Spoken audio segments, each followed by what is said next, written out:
poledne vstává z postele, přemýšlí, co v Lidlu pořídí vesele. Jogurty, chleba, čerstvé tofu, v Lidlu nezažiješ katastrofu.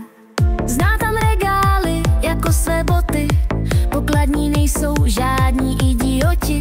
V Lidlu to je život, tam je svět krásný, říká Marie, když míří k pokladně jasný.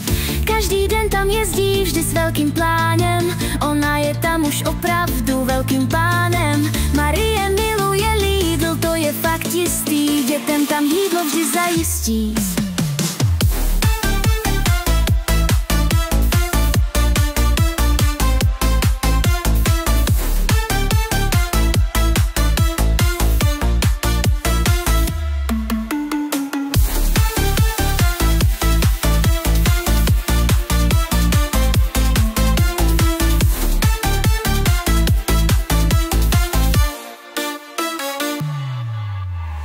Marie v poledne vstává z postele, přemýšlí, co v Lidlu pořídí vesele.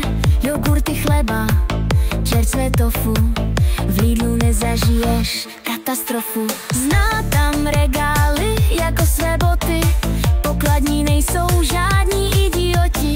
V Lidlu to je život, tam je svět krásný, říká Marie, když míří k pokladně jasný.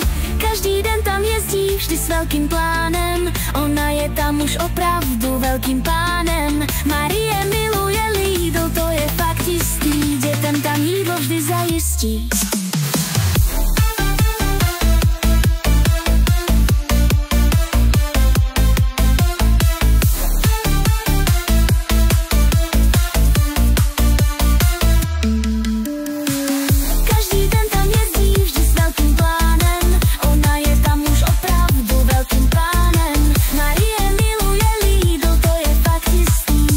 Tam jídlo vždy zajistí. Každý den tam jezdí vždy s velkým plánem, ona je tam už opravdu velkým pánem. Marie miluje Lidl, to je fakt jistý, dětem tam jídlo vždy zajistí.